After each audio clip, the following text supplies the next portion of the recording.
It's an honour to sit in your seat. I was really struggling to find happiness or adrenaline in any part of my life. That's not what 2 Pint Sleep is about, and that's not what we did it for anyway. Alone. It's going to go against everything I've just said there. Sexy pace. Gambling's been a big part of my journey. Therapy teaches you so much, and do you two know each other? It is. Struggle to sleep. I think he's proud of me. No idea what he's going to think a crazy uncle is, to be honest with you. I don't know. I promise.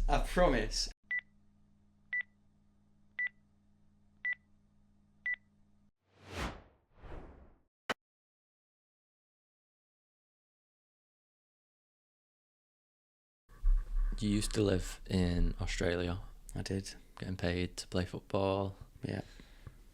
living on the beach with your friends. That was your dream life. Mm-hmm. What's your dream life now? Oh, what a question. I'd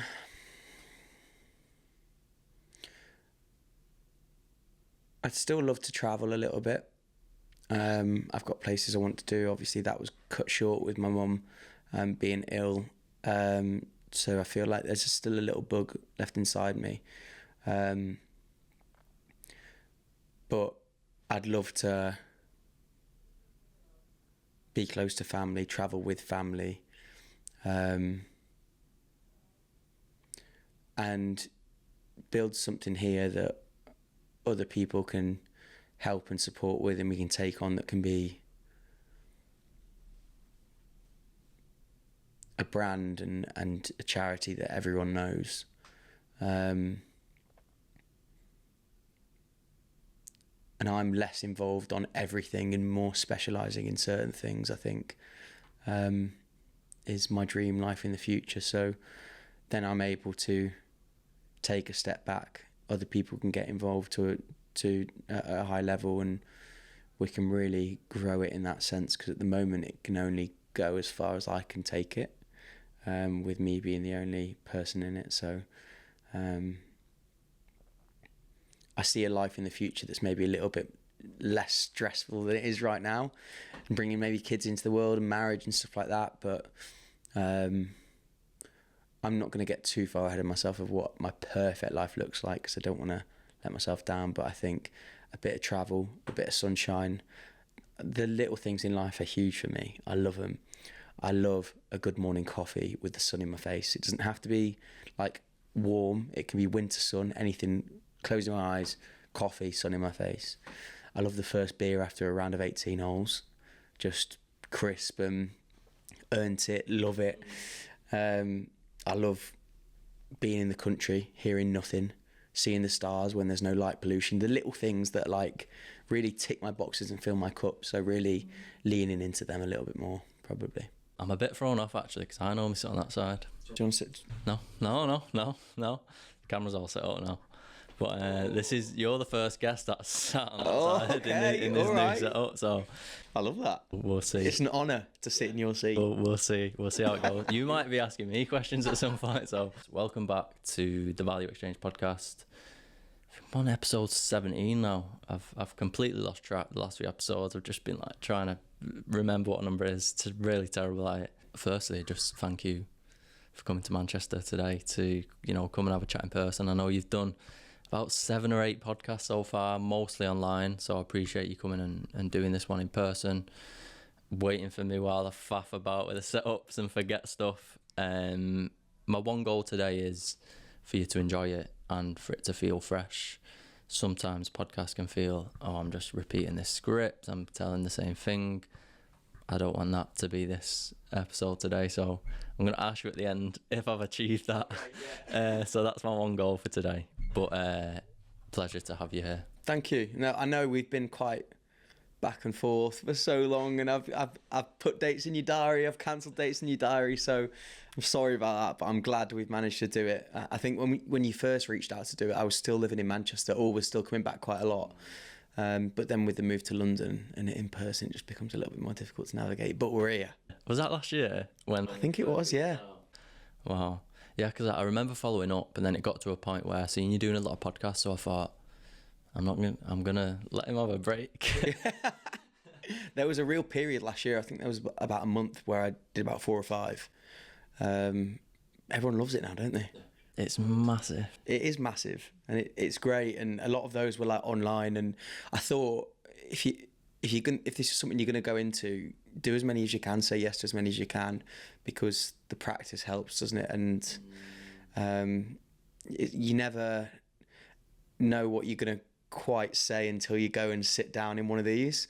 And I think having the type of stuff you want to say or how you want to say it in your head or have said it before does help.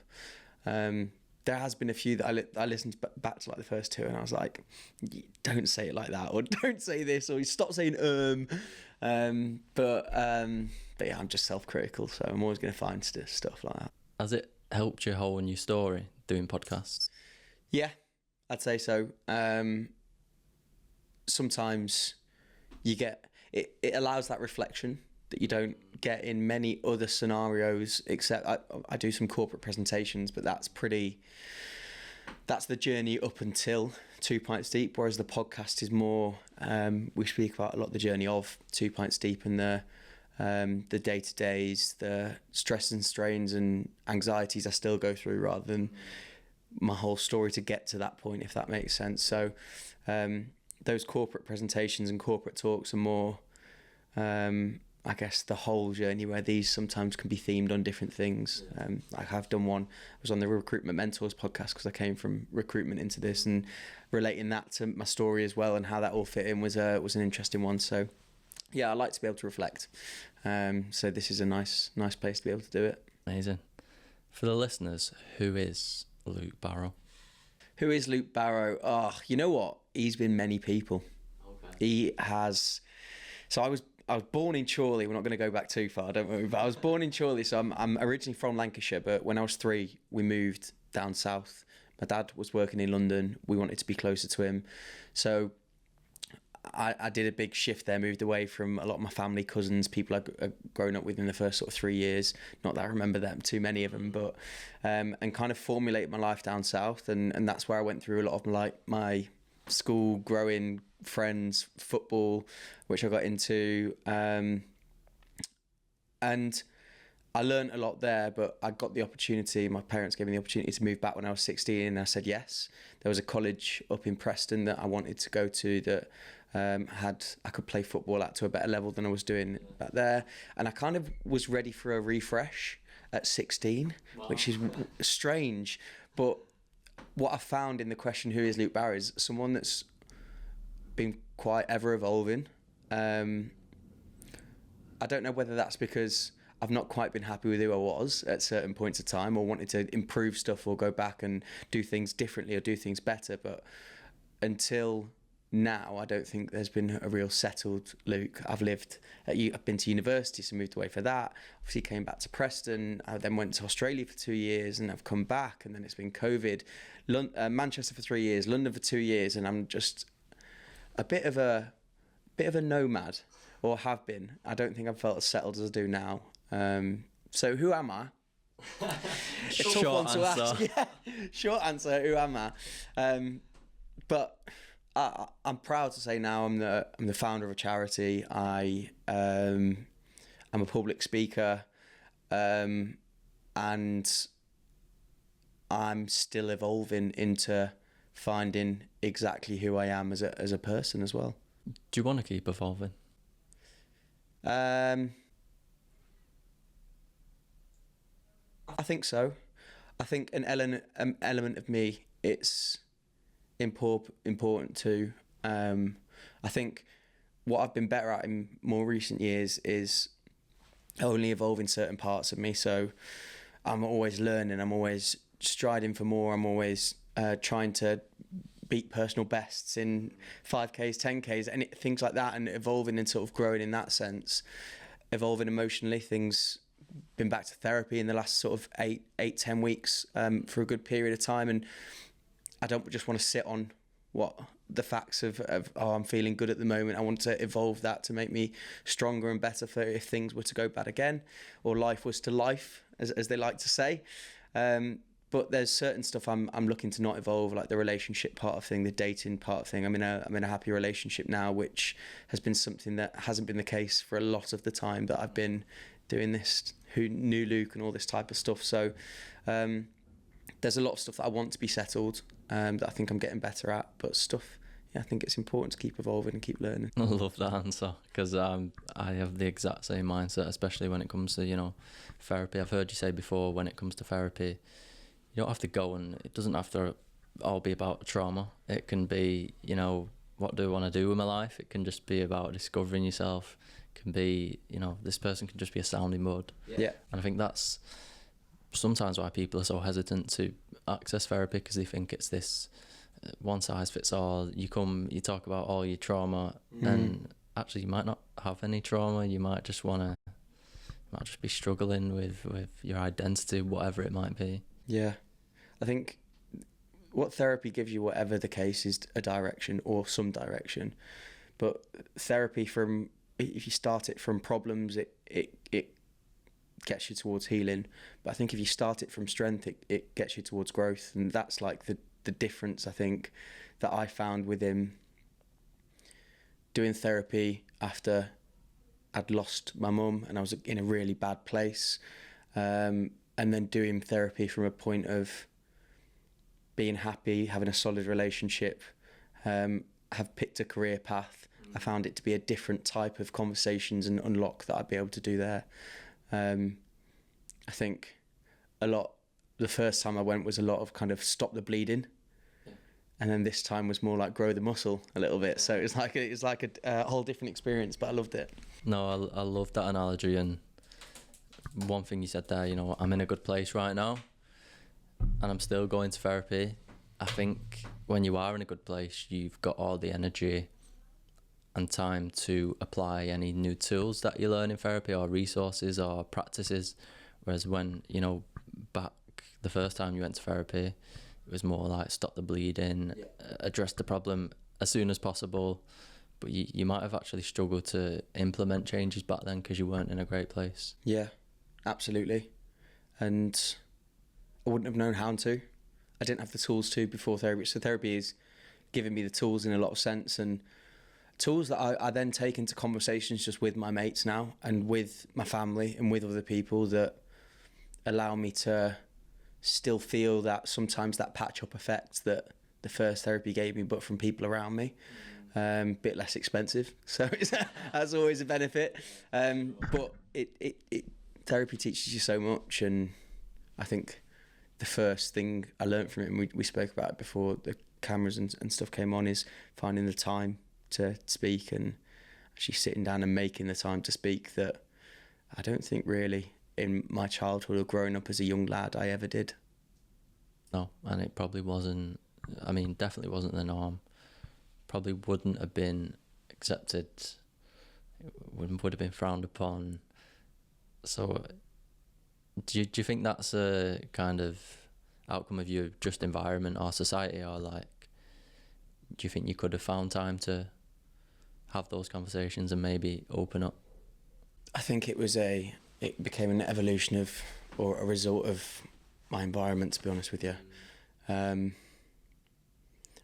talk in my corporate presentations about the difference between mine and my sister's sleepovers when we were younger.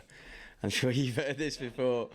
But how ours was just non-stop on the go. It was outside, it was sport, it was gaming, it was DVDs, it was playing on the computer, it was always the next thing, what to do next. Whereas my sister's was more conversation focused, like they just sit there and talk. Yeah, right?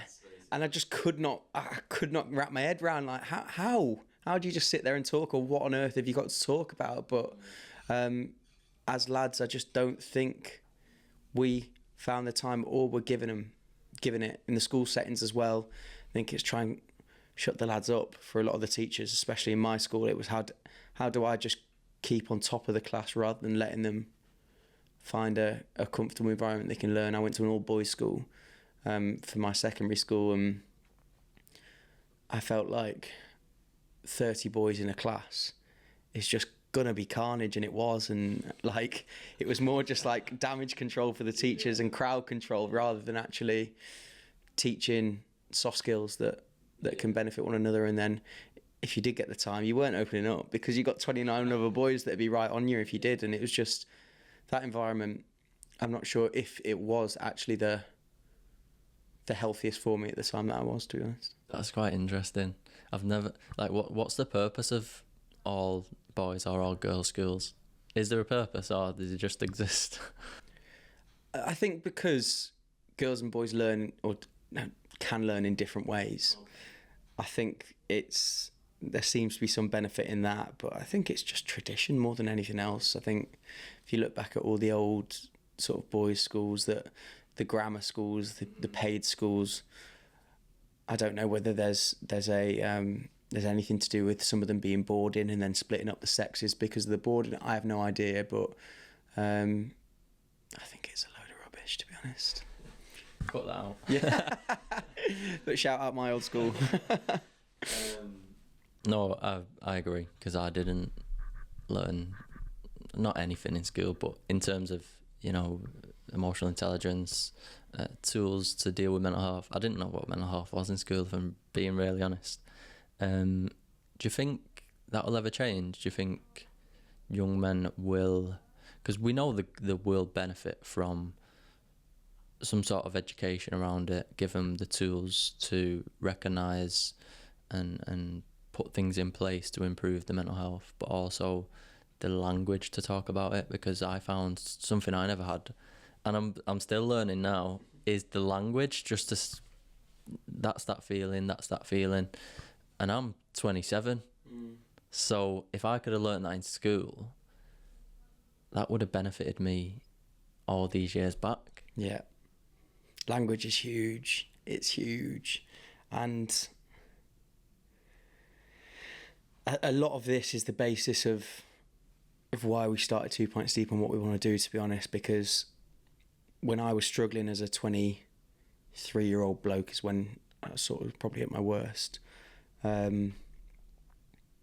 Nothing seemed relatable to me, or the way I say things, the way I do things.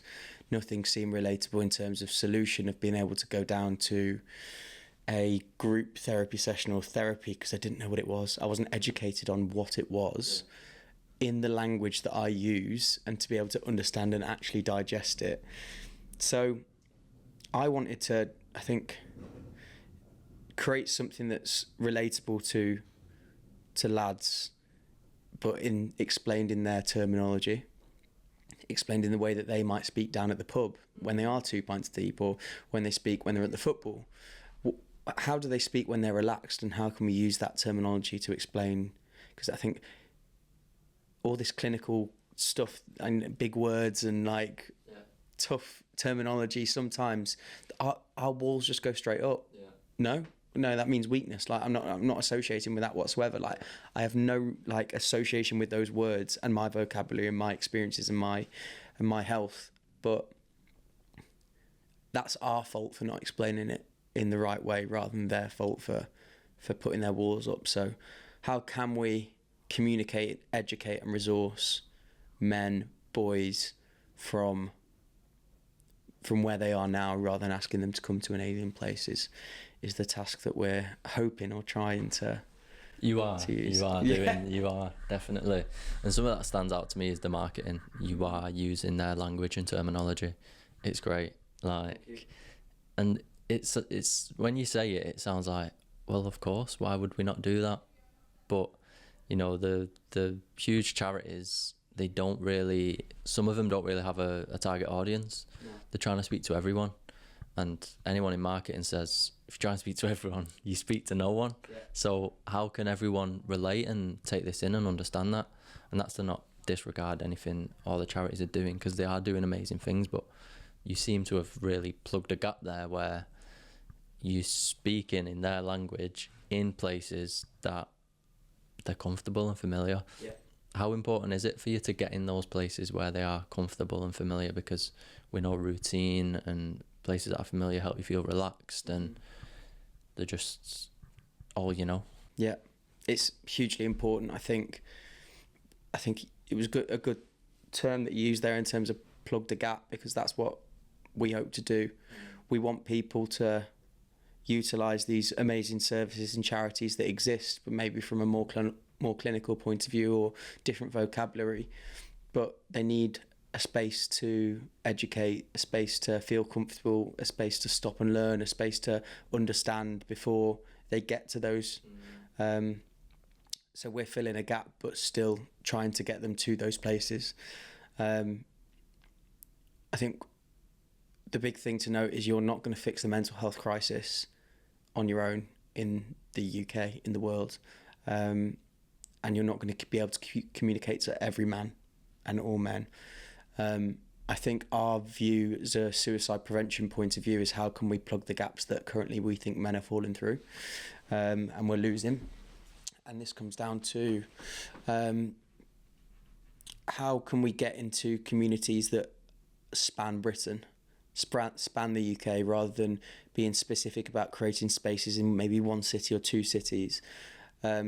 And the pub has always been a place where men gather, whether you like it or not. And it means different things in different areas. Down in London, it's a place where you would go and maybe meet people, and it's a lot more social. It's busy. It's rammed. But up in the northeast, it can be a community on a corner. It can be after a long, hard day, week of work. It's somewhere you go to let stuff out, and it's where you see all the people that you saw the last week. It's where you have that build relationship. It's where you make friends and break friends. It's a lot more than just somewhere to go and drink.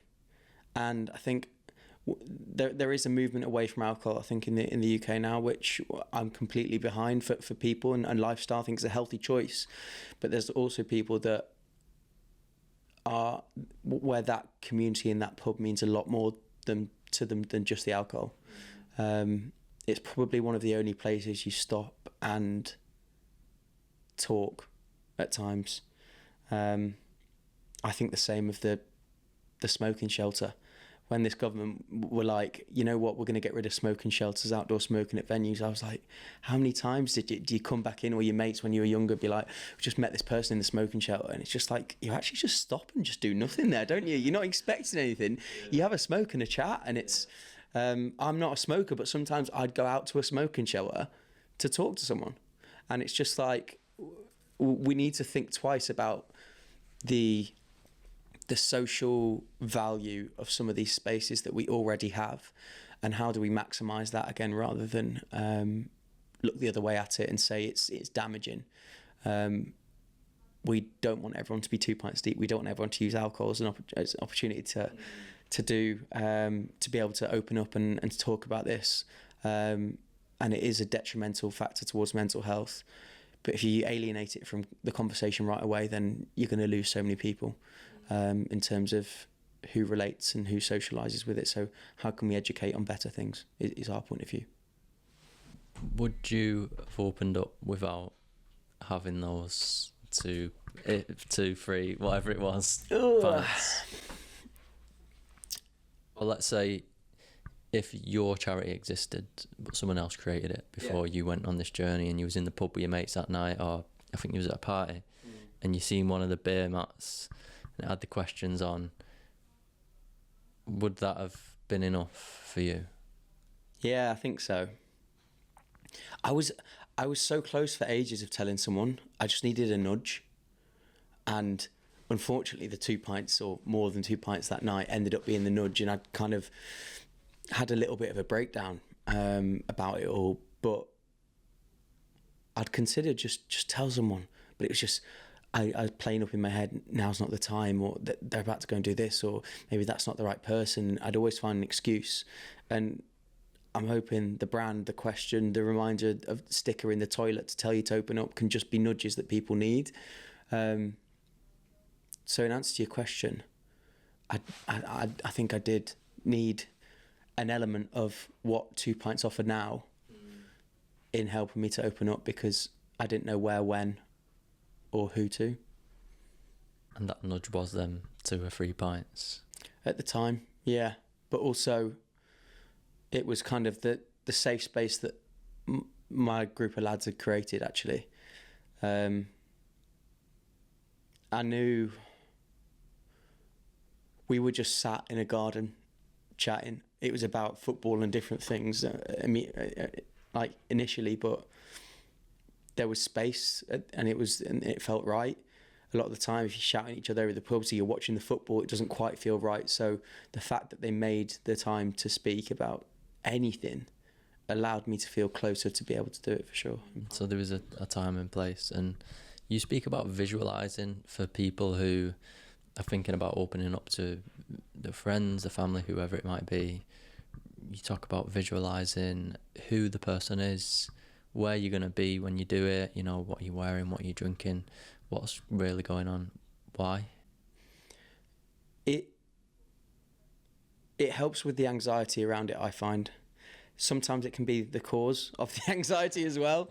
So what we'll tend to do is, when I say visualize it, I don't mean like sit there with your eyes shut for 10 minutes, but keep thinking about, if you were to have a conversation about this, who'd be the best mate that you think would receive it best, or give you the advice that you want, or not give you advice and just be an ear if that's what you want. And then thinking, right, okay, and where would that be? Would you be down the pub, or would you be on a run, or on a walk, or playing golf? Where do you imagine that if the perfect scenario and you opened up and it all went so well, what's that? What does it look like? And that would help me kind of find the time and space in my head that I was then confident enough to be able to talk a little bit more in. I'm also a deeply anxious person. So during that process, I'd be like, oh, that could go wrong, or that could go tits up, or oh, I can't talk in that position, or what if they just turn around and say, nah mate, you're weird. And that's just I'm a catastrophizer. Yeah. So all of this conversation went in my head, but then when I did do it, it was another big part of my progression that I was like, actually, it wasn't that bad, was it? All that, and I'm able to then learn about me and how I deal with things, rather than letting that anxiety get the better of me. So the visualization was a big factor for me in terms of like where I'm going to be, how I'm going to be feeling, who it's going to be with, and if it's going to be shoulder to shoulder, face to face, anything like that. But there will be an element of that where you just kind of need to take the leap.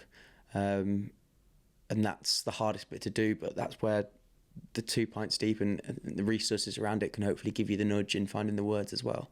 And you've just recently secured charity status. We have, yeah. Oh my god, is that a sigh? Yeah, it doesn't get any it's still so good hearing that, basically what I say, just because the process of getting there was really draining.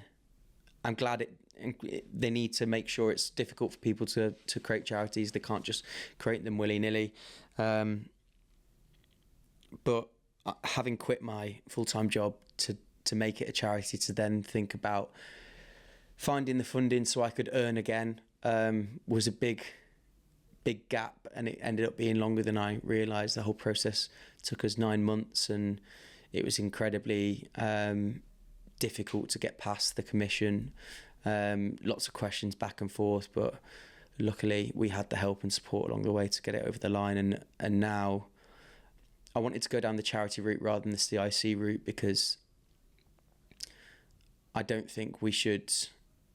I think the space of an environment of 2 pints deep and being 2 pints deep needs education rather than just funding and someone making it should never be a cash cow in any sense. And a charitable organisation allows us to put a large proportion of the fundraising back into those communities to make them safer and better, which I think it needs. Work alongside the drink aware programs, work alongside the drugs, the 12-step programs, and give better understandings and education from those spaces, so people aren't as intimidated from them or scared from them. But that charitable status is a big. It's a lot. It's usually a place that people stumble. And I'm glad to say we staggered, but we didn't fall over. So yeah, buzzing to get that done. Congratulations. Thank you, man. I was literally going to say, tell me about the process, and you ran away with it. Sorry. Perfect guess. What does that really mean for you moving forward? Yeah. So firstly, it allows us to grow. So the fundraising that people are doing, the gift aid that we can claim, the grants that we can apply for will help us get other people on board full time to support me. At the moment, it's just me working part time on this, and 16 volunteers. And there's only so much you can do in terms of progression, organisation, structure, working with people to grow your charitable purposes. And because we're in such a field that needs it needs high quality and really well thought out programs and projects, because we're in such a fine space of life or death at times, that it can't just be done by one person. So it allows us, at the moment, we're just finding our feet. We're still signing up to a lot of different events. It's been amazing, but finding our feet and growing, really. But we still want to deliver free to attend events for men around the UK, whilst trying to occupy and educate from those hospitality spaces. So within the next 6 months, you'll see us kick off an event circuit that has no barriers. We're trying to remove as many barriers as possible for men to be able to attend, so no cost. We take the cost on our head. There's an alternative focus to every event other than mental health. There might be live music down there. It might be live spoken word. It might be come and try yoga or Mai Tai for free. Come down and sit in an ice bath and try that for free. But also having that focus, secondary focus of connecting men, connecting vulnerability, but also connecting you to spaces that you can continue a conversation further than 2 pints deep. Spaces like your Andy's Man Clubs, your Mandem meetups that offer more, I guess, scheduled weekly support that is trained and from lots of like sort of education resources. There's a lot more sort of like continued support at those spaces. So how do we work with all the communities and charities that exist to link those events as kind of the start of the conversation, to allow them to continue at either other of our events, but hopefully get them down to places that they can talk weekly. I'll be there. Thank you, brother. Thank you, brother. I'll be enjoying them events. You mentioned drink aware programs and 12-step programs and that kind of work. Are you doing anything in the gambling space? Not yet. Oh yeah, gambling's been a big part of my journey. I, even up until and throughout 2 pints deep, to be honest, I think this year has been a big turnaround for me in terms of getting on top of the addiction. Happy to call it addiction, but it's something that kind of grew in the background with me along with my grief, that I was really struggling to find happiness or adrenaline in any part of my life, because I had that underlying sadness that ran through everything. And these little wins on gambling or like the apps are designed to give you this adrenaline rush, and like it's so accessible. It doesn't feel like money, it feels like tokens. I'm a big football fan anyway, so I'm watching football. May as well have a bit of cash on it. And it got to the point that it was out of hand for me, that I couldn't watch a football game without gambling on it. So it has to be a part of our journey, and we have to find a way of working into it, because I think it's a silent, looming problem in our country for young men. But we need to find the right voice from it first, I think. And as much as we'd like to tick all these boxes, it's how we take these men on the journey with us whilst ticking them. And I think slow growth and slow support, whilst working with places, you can go for fast support like your Samaritans, your Andy's Man Club, that work in sort of that like urgent suicide prevention, is the way to go to gain men's trust and repay it back into them, and they trust the education that you're giving them, rather than just trying to force stuff that they don't want to hear down their throats. Because And that's why working with male psychologists is massively important for us as well, to try and understand the people that we're trying to affect. So in short, yes, definitely an issue. And I think that is a big factor within the 2 pints deep journey and what happens when you're 2 pints deep, and can be really damaging for mental health. So absolutely. It makes a lot of sense to work with the psychologists. Now you say it, because the apps are designed psychologically to keep you hooked, to give you them dopamine highs and things you can get from other things, but as accessible as that is and addictive, it's so easy to just, you can be on your phone wherever, and you can access it wherever. So actually working with psychologists to get men off these apps makes a whole lot of sense. Do you think, obviously because it's part of your journey, do you think you being a voice for it is going to support other people kind of come away from that, having, you know, I've got lived experience, I know how it feels, I know what it looks like. You're not looking down on him as some people might do. It's more, you're looking across to him and saying, no, I've kind of walked that journey and now I want to help people also walk that journey. Yeah, I really do hope so. But I think the most important thing, and something I've always kept in mind, like when we first started 2 pints deep, people around me were like, oh, you've got to go out there and be the face of it. And I was like, no, but I'm not the face of it. Like, everyone else is the face of it. Everyone has their own 2 pints deep feeling and journey and understanding. What I've realised over time is you do need a face, but my dream is to evolve this into more people speaking about gambling, people in your local area, people.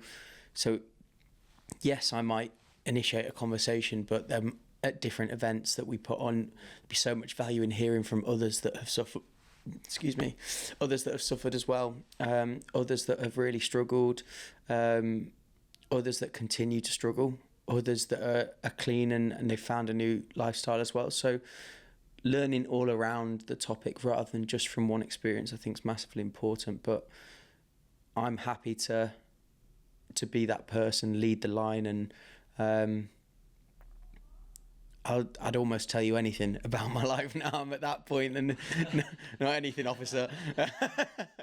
But I'm almost at that point now that when you speak about who is Luke Barrow, he's an open book, and that's where I felt like I'm most comfortable, and I'm most confident in who I am and my insecurities, because you're seeing everything, and it's allowing me to be the best version of myself, I think, as well. So did you envision that? Because no. To say, you know, I'm an open book, I'm clearly happy to be vulnerable in public, on camera, on social media, and actually when we rewind, it's like you were the same person who struggled to initiate that first conversation with your friends. Did you ever envision this? No. And it's only the response to when I am that keeps me going, I think, or did keep me going at the start. I think now it's a bit more kind of internal in the way I feel after I speak, or the way I feel after I deliver a presentation. It's becoming more internal rather than less and less external in terms of the I guess the motivation and what keeps me going. But the first time that first post that we put on 2 pints deep, and I told some truths, and we had 23,500 likes and 5,000 followers, and I thought, Jesus Christ, like that makes me feel good about what I've just written, because at that point I thought I was lonely, I was alone, I was kind of struggling in that sense. But the more support that I've got over the years, both from my friends, the people around me, colleagues, randomers, has grown me into this person that I now feel more of a man than ever, being as open as I am. Whereas I used to think that being a man back in the past was something completely different. Does it is it weird to get the support from randomers? Because I think sometimes we expect that support and reception from family and friends, but when there's 23,000 people supporting your posts, one, they probably resonate, and two, the showing you love, the receiving it well. How does that make you feel? Makes me feel happy, for sure. That when you're trying to create something that you want to be, let's say, you want to be relatable and randomers without even knowing you were relating to it. It means a lot. And we had in the first 12 months over 150 lads message into our Instagram and open up about their journeys and how it related to that as well. And I didn't know any of them. And hearing their stories, I think they were glad that I didn't know them, and that was a way that they felt that they could open up and find their confidence, because I wasn't in their circle. I was just someone that had been through it as well. So that animosity, or anonymity, let's say, rather than animosity, really helped a lot of lads open up. And sometimes the messages you get from randoms hit home a lot more than those you get from those around you who have kind of learnt to be a supporter of you, rather than these randoms who they've got no reason to, unless they really do feel the way that they feel. And in that initial stage, when you're getting them messages, does that go, do you have a moment where you think, this is really needed, like what I'm doing and what I want to do with 2 Pints Deep? I've had 150 messages off men. I need to do this now. Like, there's clearly a need for it. Yeah. And to be honest, it scared me, a lot of it, because there was a lot of men that needed trouble there, and I wasn't in a position to give it at that point in our journey. But those men who reached out didn't want solutions, they wanted to be heard. And that made me realise more than ever that there needs to be the gap that we're trying to fill, the space in between, the bridge in between the problem and the solution. So yeah, it's definitely reassuring, but also scary, and it's not a message you want to receive. It's kind of like, as an entrepreneur, when you've grown your business, you want these like messages of support and showing, you need this, but each one of them is tinged with the reality of someone else struggling. So it's not something you can really get excited about at any point, but more just, like you said, adding fuel and coals to that fire to be like, this is what I need to do.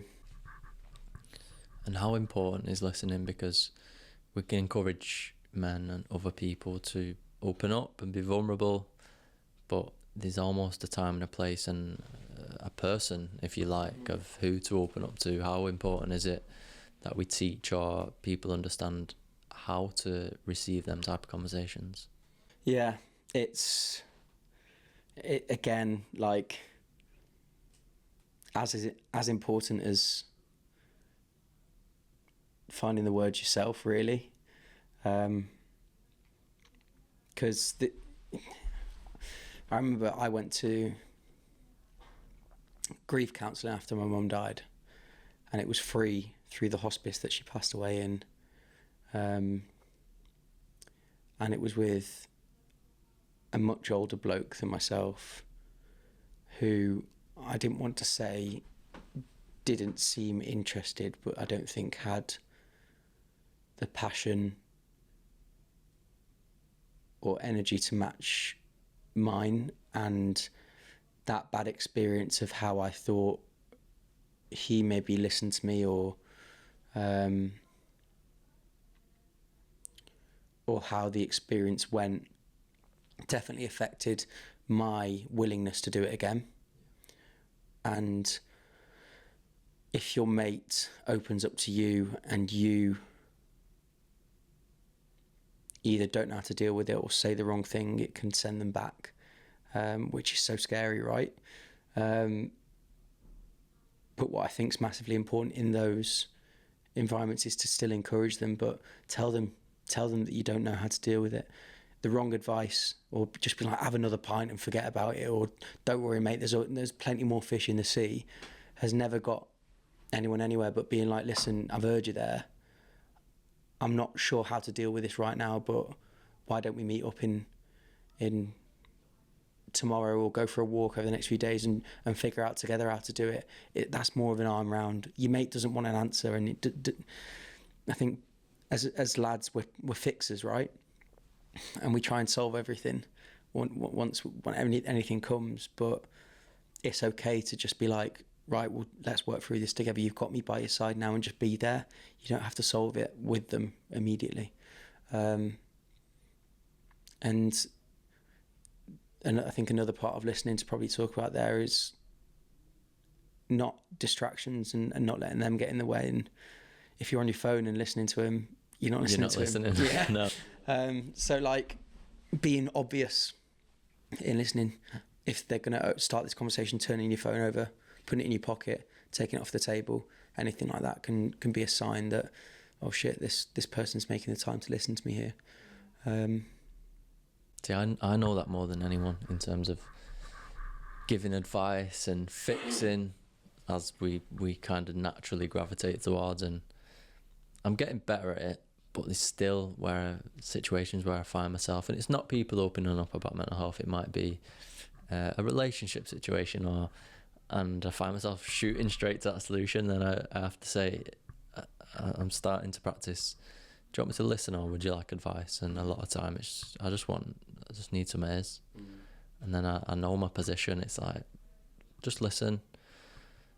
Maybe I've heard you say paraphrase what they say to make them feel heard. Yeah. Summarise what they say to make them feel heard.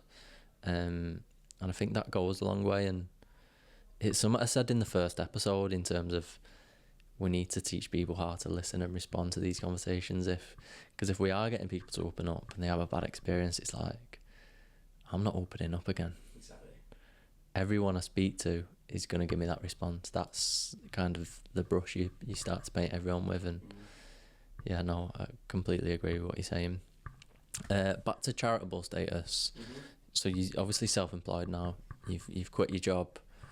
How are you finding that in terms of like structure, routine, working alone? I guess you working from home. Oh, it's tough. It is tough. It's having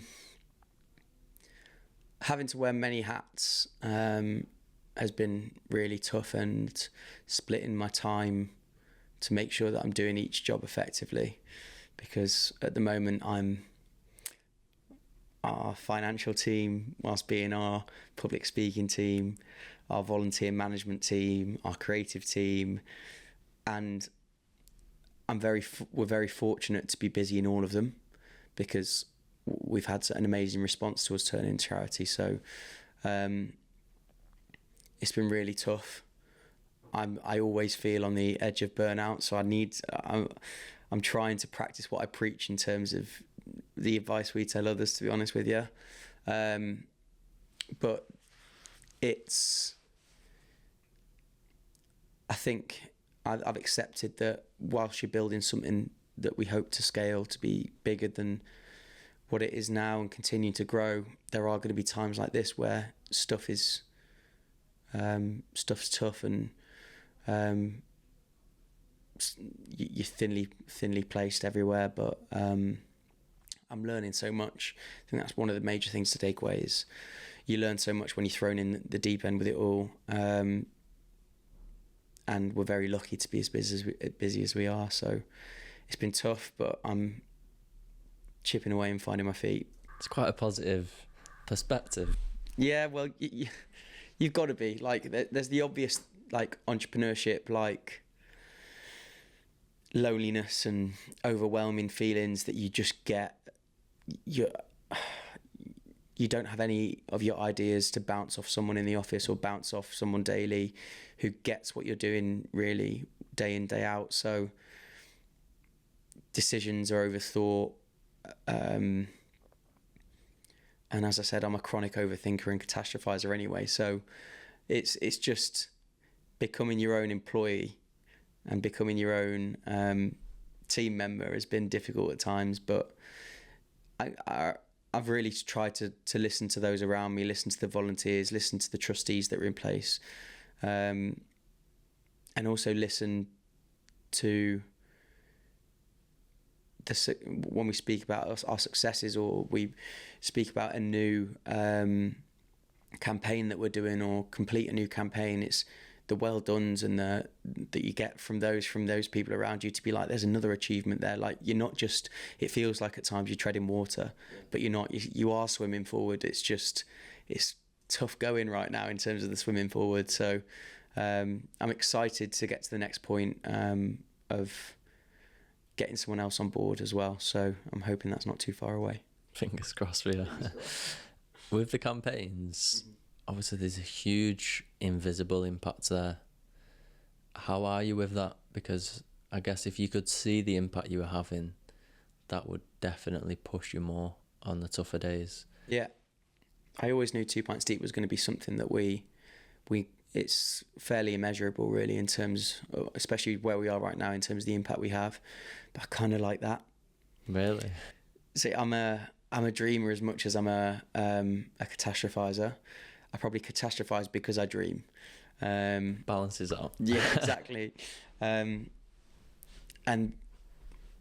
when I think about these campaigns, for example, like our billboard campaign that we've done recently, I'm thinking, like, imagine if we got saw by the right person at the right time, and I'm able to kind of, because it's hard to measure, I'm not proved wrong in any sense, but it allows the creativity of our ideas to reach down right into the storylines that they could affect as well, rather than just come away from that campaign and be like, actually, well, if you look at the figures and turn up from it, it probably wasn't worth it. If you look at that statistic against that statistic, we've lost cash, and that's not what 2 Pints Deep is about, and that's not what we did it for anyway. We did it for that one person who walks past and who's having a rough day, reads it, and their shoulders lower a little bit. That's why we did it, and that's who we're about, and that's what it's for. So the fact that we can't measure it allows us to keep, I think, a better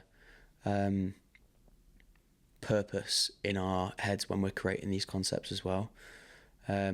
There will be a point further down the line that I think we will be able to measure a little bit better the uptake, but our success will be measured by the uptake of the people that we signpost to. So more people going to Andy's Man Clubs, more people going to Mandem meetups, more people going to Walking and Talking, Men Walking and Talking, different communities that we promote to, and understanding that we've taken someone from an area that men gather, and we've connected them with a place that they can continue their support with. So, because you're the bridge. We're the bridge. Yeah, well, I hope to be the bridge. At the moment, it feels like a plank of wood, but we're the bridge. Talking about things that are measurable and quantifiable, if you like, men's mental health is, booming on social media. A lot of it is awareness. Not a lot of it, from at least my perspective, I could be completely wrong, feel free to call me out, is not action. What's the difference between them, and is one more important than the other? I think they need both. You need both for to educate. I'd say awareness is that sort of underlying, this is what I should be doing. Action is, this is how I can do it. If you're just asking the action, men talk more. You're not going to get that behaviour being repeated or become part of habitual, because they don't understand it. It's not them making a decision, it's them following your advice. If you just spread the awareness, men are really struggling at the moment and really struggle to open up because they don't have the cues into conversation, or we've not maybe been taught about how we can do it in the past before.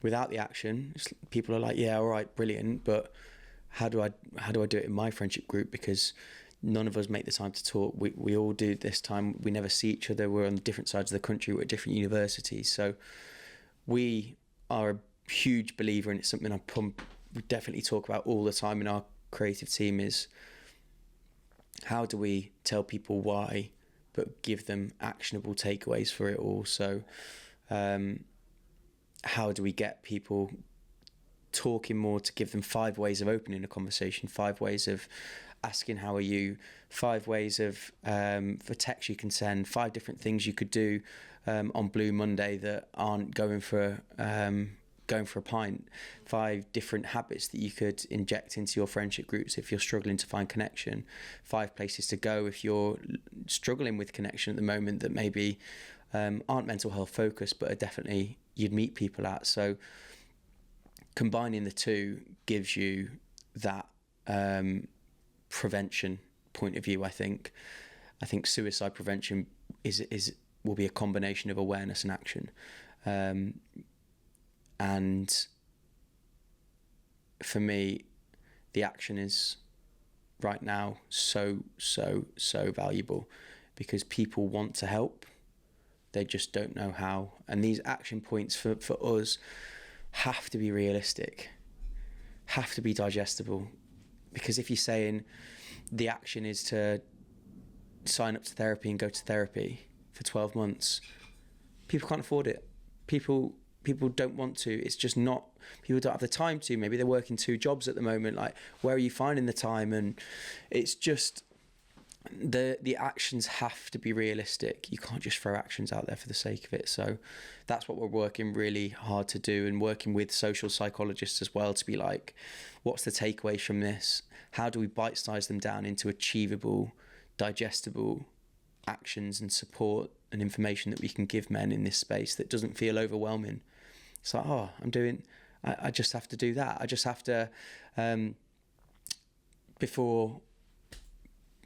we did a one around Christmas when everyone was splitting the G. We did split the G, ask the Q.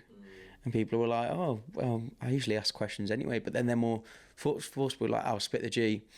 And how are you right now? And it's giving them a time, space, environment, like point in time that they can then do it.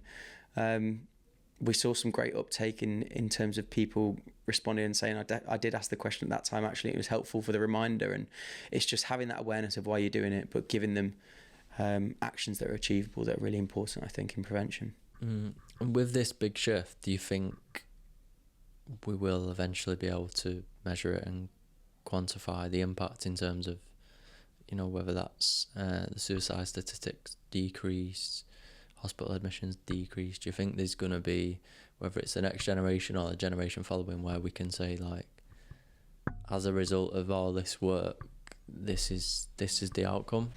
Yeah, that's the hope in it. What I've noticed is over the past few years, the awareness aspect has increased massively, but the statistics have gone up. So there's bits missing, and for me, a lot of the awareness and action is being done in areas that it's easy to be done. London, Manchester, that's where your groups are, that's where your run clubs are, Leeds, any big city. It's easy to put these things on. More needs to be done in the areas that we're losing people the most: northeast, northwest, farming communities, lower socioeconomic communities. It's a harder problem to solve, but that's when you're actually going to see the change in statistics, finding a way to really affect the lives of those who need it most in these statistics, rather than throwing up all these awareness and putting the action in places that only you can get a response immediately. It's tough, and this is why I'm so adamant that you can't fix this alone, on your own. You're going to need to work with other community groups, other charities, to be able to find solutions in these areas and really band together to fill gaps. But for me, that's when we start seeing a change and shift in those statistics, when we start properly putting a lot more support into the areas that need it most. Did that play a part in where you put the billboards in terms of locations? I'll be honest with you, budget played a part. We're a charity, we're not massively rich, so it was understanding what places we could have. But also we wanted different places to where we do a lot of our community run clubs. So we have a run club in Manchester, and the Salford one came up, so it was nice to kind of wrap it around there. But we'd never done anything in Bristol or Brighton. We'd done a lot up north. I'd do a lot in Lancashire, and we hadn't really touched areas down there. So it was a nice opportunity to get our name out there a little bit as well. So that was really nice. The idea initially, we wanted to do it on railway tracks, but cost came into it and other things and availability. So it was something, our first billboard campaign, that was kind of a test of what we can do, what works, what doesn't. But a big part of these events that we want to do and put on, the hospitality support and resources, we want to try and spread these as far and wide as possible. So at the at our event that we did at the weekend at Lytham Festival, we ran a nominate your local scheme, which anyone at the festival could come down and pop their local pub name and thingy into one of our buckets, and we're then giving free 3-month resources to 5 of those pubs to try and get into the local area where people want the support, where they like this aspect. We need that, or my husband needs that, or my friend needs that, or my mates would love that, and then trying to listen to them and put it back into their local community and resource where it's needed most. So campaigns like that will be important for us into reaching into smaller villages, smaller areas, but it's going to take time. Love that, because it's driven by the people and the demand, rather than use obviously trying to strategically do it, but you are restricted by budgets. And do we do it in this location or this location? Well, if you've got direct feedback from people saying, actually 1,000 people said we need it there, only 300 said there, we're going to have a bigger impact here. Absolutely. So, yeah, I do like that idea. Cool. 2 Miles Deep. Yeah. Run club, for anyone who doesn't know. Why a run club and not like, a 5-side team, a walking group? Accessibility first. The positive effects on health that running had on my journey, and it was actually, to be honest with you, an idea brought to me by our community leads in Manchester. So Dino and Ben, who run our Manchester group, 2 brilliant lads who've put blood, sweat and tears into doing that. Yeah, shout out Dino and Ben. They came to me with like, we'd love to do a run club, we'd love to do it for 2 Pints Deep. And we were like, actually, we had a kind of concept for 2 Miles Deep that maybe we were going to run with. Would you like to do that? And it was right in the sort of midst of the run club era, and people wanted to come down. And even this week we had about 8 or 9 people still coming down in Manchester that just kind of find it accessible, easy to come to, but also when it's related to a charity about mental health and talking, it can be an outlet for people as well. We want to try and include shoulder-to-shoulder conversation as much as we can in the events that we do. Men are statistically more likely to talk shoulder to shoulder than they are face to face. So that's how the men's sheds was created, the study based on conducted over in Australia. So we want to try and encourage that shoulder to shoulder conversation. And I think a run club had the hunger, it was accessible, it was cheap for us to run. But also a great way of meeting people as well. So it ticks a lot of the boxes. Not to say we won't have a walking club in the future, or if there's demand for it, listen to the people in that community. But the run seems to be working for us at the moment. A simple sort of 5K and chat. Love it. And it was like the era of run clubs booming. And do you think that's because people want that, in-person connection and community feel? Because I feel like that plays a huge part in mental health. Mm-hmm. Yeah, we were all running during lockdown, weren't we? Anyway, doing the five and nominate or whatever, nominate 5. But we lacked the connection with it, and I think when we came back out of lockdown and stuff like that, we just were seeking connection more than ever, and it was so accessible and so easy to do that people jumped at it and still are, which is great. And I think running definitely offers me something different to other things in terms of clearing my head and that kind of switch off, that mental switch off. So and it can mean so many different things to so many different people. So it does, right? It means people do running for completely different reasons, like whether that's health, lose weight, community, discipline, challenge. Like there's a million different reasons why people run, and we're all brought together by this one thing. I think it's crazy. Whilst we're on this, actually, not like I've got a structure completely out of the window. Quick fire questions. Let's go. And the running, I made them related to running. Okay. 5k or 10k? 10. Run alone or with friends? Alone. It's going to go against everything I've just said there. We'll cut that out. We'll cut it out. It's quick fire. I'll come back and explain that one at the end. Okay. Apple Watch or Garmin? Garmin. PB or Sexy Pace? Sexy Pace.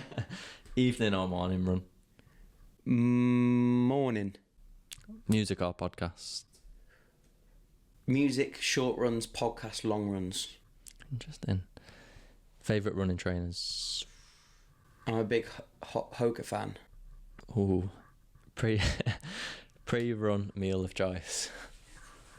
Oh, I like to keep it light pre-run. To be fair, an absolute classic, if I'm going to go on a morning run, I'll have 2 slices of toast and banana and that's it. Easy. What about post-run? Everything. Big bowl of pasta. And Strava on Nike for Strava. Yeah.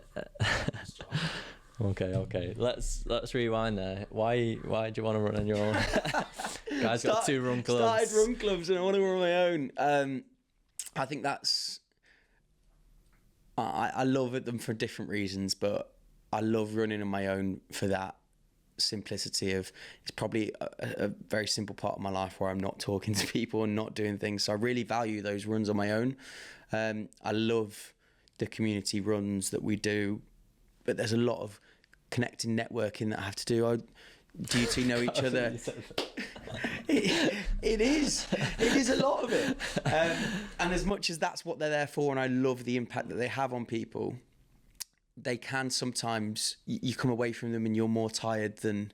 Oh yeah, of course. It's a social battery thing. Exactly, like. Yeah. And I love them. I do. I promise.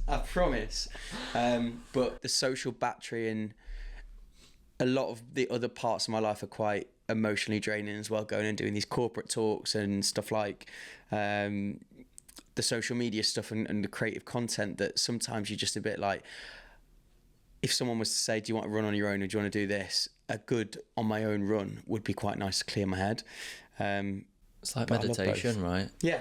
Because it's just your time, switch off, don't have to think about anything, don't have to do anything. You're not, your head's not on a to-do list thinking what's coming next.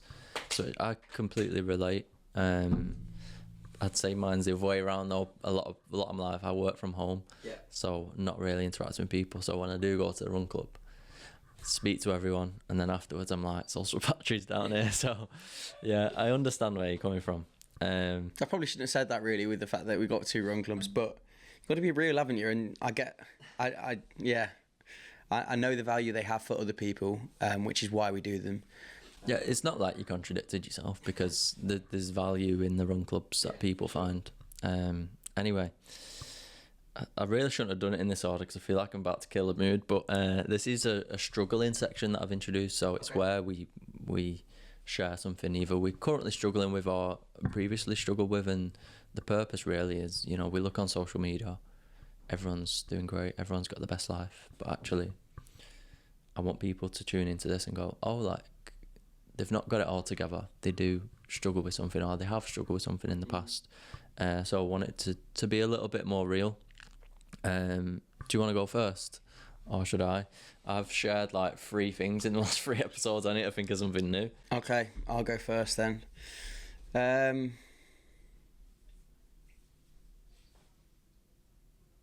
I struggle to sleep.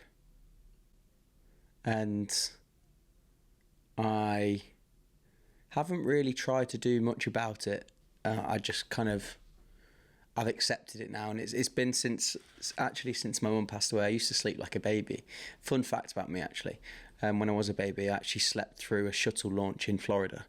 Wow. So that shows you, I used to love my sleep. The ground was shaking and I was there just getting my Zeds. So, but ever since my mum passed away, I've not slept a whole night through. And that's been almost 6 years now. And I can't get to sleep without listening to something, taking my mind away. My mind doesn't stop. I can't stop it. Which I've really struggled with in terms of like when I stay away or share the bed with my partner, I'm having to like put an earphone in and listen to stuff, and it's uncomfortable, but I need to take my brain away from where I'm at to be able to find a point of peace. And I've always thought of like trying to get into the meditation, breath work type stuff, but my brain's so busy that I'm not even giving myself the opportunity to do that. Or the first or 2 or 3 times I've done it, it's just been like, I've got no hope here. So I've given up too early. But sleep's something that I've spoken about in therapy, and I'm continuing to try and work and get better because I know how important it is. But yeah, I struggle to sleep. Must be tough because I love my sleep, and I know how important it is for me to recharge and stuff. So do you think you will get support? Yeah. I'm speaking about in therapy at the moment and finding different ways to try and work. I take magnesium. What doesn't help as well is because my phone is my job. I'm on it late. I'm on laptops late. I'm looking at bright stuff late. So I mean, I'm complaining about it. I shouldn't really be complaining about it because I'm contributing to the problem. But now I kind of do that because I know that I don't sleep, so it's not going to make a difference anyway. So I really do need to get my ducks in a row with it and really make an effort. But even when I was really trying, when I was in full-time work and wasn't going on my phone and was trying to meditate in the morning and at evening, I still just couldn't get the whole night through. I think there's a deep lying level of maybe anxiety, and there was a time when my mum was ill that we were chopping and changing in the middle of the night, so I was always like on tender hooks to be waiting for an alarm or waiting for a phone call to come in or waiting for a phone call to tell us that things had gone wrong. So I think I have like an underlying deep level of anxiety that even runs through me when I'm asleep that I need to work through. So lots to unpack, but still try and get about 6 hours. I used to wear a Fitbit to bed and it used to tell me how bad my sleep was. I just stopped wearing it because I was like, this isn't helping. Like, I'm seeing that I'm awake for like 2-3 hours a night, and it's just like, there's just no point. So yeah, I've got rid of that. That's shit. And I caught myself then because you know what I tried jumping into? Solution. Have you tried? Yeah. And I just had to go, no, like, it's not a time or place. But I appreciate you sharing that. And I'm sure someone out there will relate. I think as I do this with every guest who's happy to do it, I guess there's going to be people that can relate to something and feel less alone in what they struggle with. I've been thinking about mine while you was going through yours as well. I think mine at the minute is knowing the changes I need to make but not making them. And it's such a pain, and I spoke about this with Kofi in terms of like the pain of being self-aware. It's like, I know I shouldn't be doing that, but I am. And you're aware of it, where in the past, if I didn't have that level of self-awareness, it's like I'm doing that, but I don't know it's wrong because I'm not there yet. So I don't have the pain of looking at it and going, oh, I'm doing that and I shouldn't be doing it. But yeah, at the minute there's loads of changes I want to make and I'm just struggling to make them. Fair enough. Yeah. What, in terms of the changes that you want, are they big shifts or are they small shifts? I think there's a lot of little to medium shifts. And one thing with me is I'll try and do them all at once. Yeah, classic new year, new me, isn't it? Yeah. Yeah, but like mid-year, new me. So yeah, I'm navigating that at the minute. But yeah, maybe while this Oasis gigs are on, you can listen to their song little by little and just maybe one of these little things at a time. And I think that's the big thing that we advice that we try and give as well. Look at me trying to fix immediately, just same as you. But we say just fix one thing at a time, change one thing at a time, and get used to it first. And we're so inclined to be like, right, I need to be on this health kick now, so no carbs, no alcohol, running every day, and it's just too much. So pick one of them and do one of them and do it well. And we give ourselves too much to do at times, don't we? And we just got to think like, as we are now is okay. And if we try and be this person too quickly, this person's going to keep evolving, and we're going to keep evolving at a pace that we don't want to be at. It's like, if I just did this, if I stopped that, if I that, I'd be happy with myself. Would you? No. No. So this person is just going to be, there's no rush to get to this person, because they're always going to be running away from me anyway. Wow. That's a deep one. It is a deep one, isn't it? I was thinking of, what's his name? The actor there. He's like he's so famous. I'm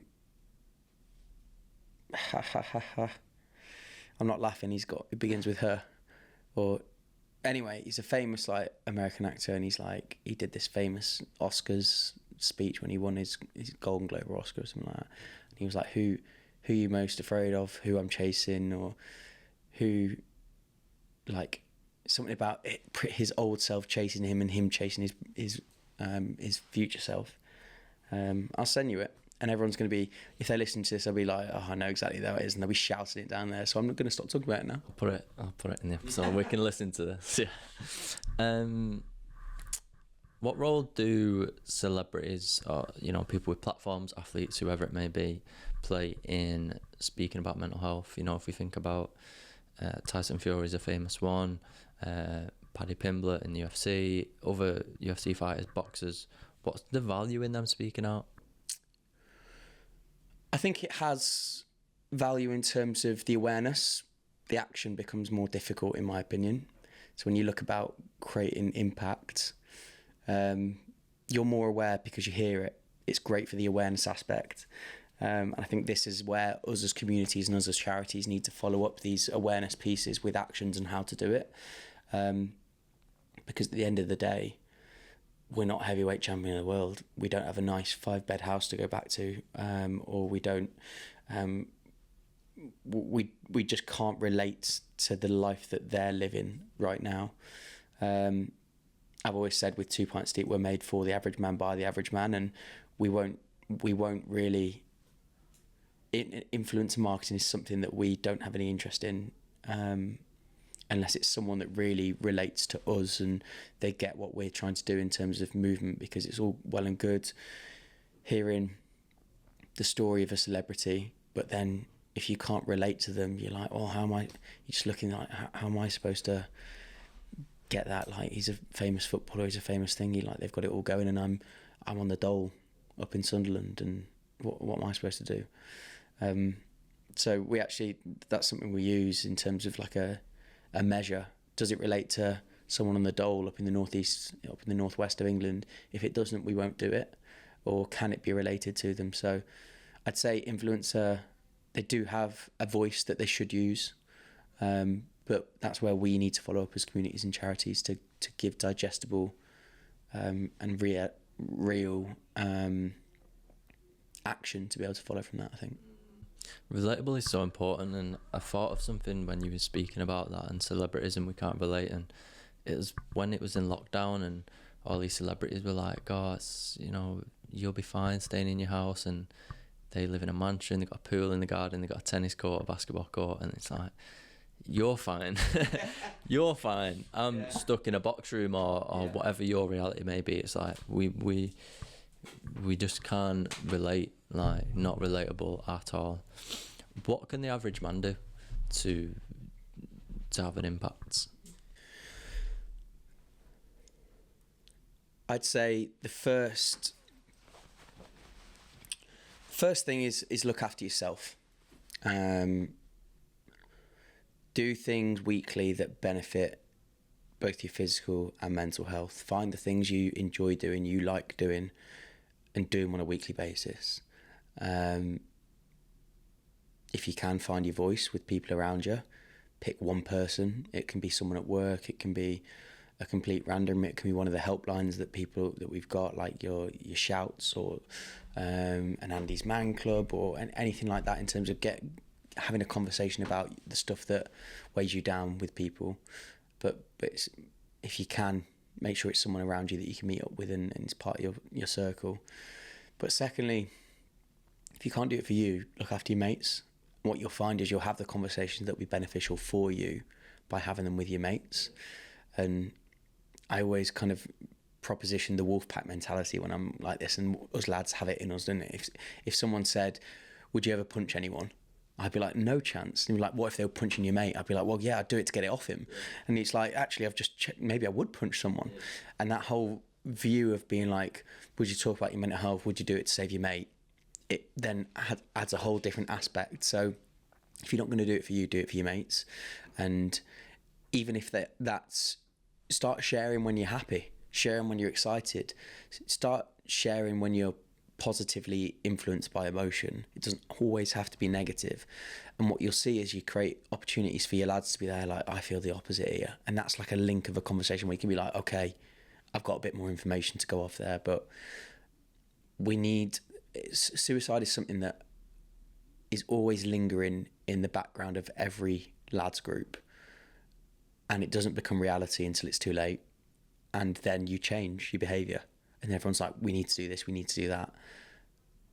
And you don't want it to be your group that happens to. So start with yourself, do stuff you like, don't be so hard on yourself, start to have those conversations, but then do it for your mates as well, and start to sort of expand that conversation into those that you're worried about, or those that you maybe don't have, or you feel like you may need to support with what's going on in their life as well. Yeah, do it for others can be a real push for some people, because when you say do it for yourself, it might be, I'm coping, I can not do it. Do you have a niece or nephew? Your sister's got... Yeah, I've got a nephew. Yeah. Maybe do it for, a family member that's younger than you, that is going to look at you as a role model, as an example, whether you know it or like it or not. On that topic, what do you think the impact of you going on this journey is going to be for your nephew as he grows into a young man? No idea what he's going to think a crazy uncle is, to be honest with you. I don't know. The thing is with mental health, it's ever evolving for new generations, isn't it? And sometimes, I mean, we focus on 18 plus just because obviously safeguarding around our name and where we focus our help. But Gen Z is a completely different mental health that they need in terms of the support, and going through lockdown the way that they did. School was so different for them, being grown up only knowing smartphones. And I remember when I was younger, I'd phone up a landline to ask my mate if he wants to come out to play. I'd go and knock on his door. Yeah, I'm going to knock on. Yeah. It was so different. We'd play in the streets, we'd go and play in the parks till it went dark, and then we'd come home, and it isn't that world anymore, is it? And I miss that. You just got a throwback there, knocking on doors and stuff. You playing out? Yeah, and so I think I'm hoping that he'll be happy with the topic that I've worked in, but it might be, we need to be realistic as 2 Pints Deep and as someone working in suicide prevention that we're going to have to pivot at times to take into account new habits, new trends, new other things like that. So I'm hoping he'll be proud going forward, but we'll have to keep on our toes. I think it will be. Do you have a go-to text to check in on your friends? to be honest, rather than how are you, I always like to go, or I often go with what's new. Sounds so simple, like everyone says it, right? It sounds so simple, but people tend to give you good and bads in that. They give you a whole roundup, so you can be happy with them and you can be sad with them. And I like the fact of like what's new since we last spoke. And another thing that I've seen in many group chats and mates that that surround myself and surround 2 Pints Deep is Waffle Wednesdays. Have you heard of that? No. So on Wednesdays, everyone in the group chat gives a 2-minute update of a voice note of what's going on in the week and life. Just an absolute waffle. It can be nothing. It can be FBL related. It's just talking and making 2 minutes on a Wednesday to contribute towards talking on a voice note to your lads. So I think there's huge benefits in that as well. And tell them what's new. What's new Wednesdays doesn't have to be waffle. But yeah, I think leaving the questions as open as possible, because there'll be times that your lads are really quiet or restrictive with their answers, and that might be a time to check in. Or there'll be times they'll just go on for ages, and you'll get to understand what's going on in their life as well. So open as possible, I think, with the questions. Never heard of Waffle Wednesday. Yeah, I've never done it. I've never done it yet, but I've definitely sent those type of voice notes to my mates, just not to the group chats and not on a consistent basis. But I know that there's some groups out there that have started doing that, which I think is mint. That's unique, right? Because I know the group chat as not a place where you're gonna open up to a group of lads. It's probably quite the opposite, and I know loads of people will relate to this. So to actually be and I'm not saying they're being really vulnerable and it's going into loads of detail, but to have a bit of a serious conversation about what's going on in your life in a group chat, I think is quite unique. Even to say, like, work's been tough, my boss has been on me. It's something as simple as that.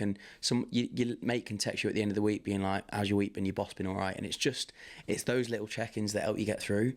So you may think a waffle is pointless, but the little things that people can take away from them are valuable. So you feel a bit lighter, right? Yeah. When you just need to unload, that's it. Yeah, absolutely. What does your dad think of the journey you've been on so far? I think he's proud of me. I know he's proud of me. In fact, I know he's proud of me. He's not a massive speaker, but he definitely has been better since I started this, I think. We were always quite open with my mum after she died. I was open with a part of it and contributed to part of it. There's certain parts of my life that they didn't understand. But what has been really nice to see is that as a man of a different generation, he's really took to it. He's a trustee, which I wanted to make sure he was, to keep him involved and see what we're doing on a day-to-day basis. And he's now, even in our conversations around it, he's been like, oh, my friend has said this to me, and he really likes what you're doing because he's struggled in the past. And that's like, oh, you two had a little conversation there, haven't you? And like, I come away from that. Yeah, I come away from that being like, I'm really glad you're involved and you're finding, because my dad always talks about us, so he's always going to talk about the topic to his friends. So I'm happy that I'm able to influence his support networks if he needs it as well. So yeah, I'm happy he's involved, and I'm happy I'm doing it. I'm overjoyed that I'm doing it. I wouldn't have done it if bad things hadn't happened in my life. So there's that sort of like to and from. But I feel like I'm exactly where I need to be right now. Love it. Just before we wrap up, where can people find you? How can they get involved and support? Because obviously you've recently launched the Kappa fundraising kit. How can people get involved and support what you do? Of course. So we have our exercise communities, in-person communities in Manchester and London that run in Manchester every Tuesday, in London most Tuesdays. And we do some occasional Saturday runs to mix with other communities as well. Not a runner, that's fine. But if you'd like to fundraise for us, like you said, that we've combined with Kappa to produce a fundraising kit. And if you fundraise for us, you get that kit for free. So if you want a new t-shirt and you're going to sign up for something with work or anything like that, do get in touch. You can go through our website and get in touch through there. But also on our socials are a great way that you can get in touch and share the stuff that we're sharing amongst your sort of friendship groups, the people that follow you. So 2 Pints Deep, spell it out without any numbers, on Instagram, on LinkedIn, on TikTok, on Facebook. And then, as I mentioned earlier, these 10 upcoming events. And to be honest, it scared me, a lot of it, London and Manchester, but looking like we'll expand into Bristol and Liverpool this year as well. So coming down and keeping an eye out for any free to attend events as well. But I'll be there, so I'll promote them on the social. So hopefully this will come out before you start throwing them events out. Yeah. But again, just a massive thank you for, one, coming and having the conversation, and two, just the work that you're doing. You're making a massive impact. Thank you, man. Appreciate it. Been a pleasure.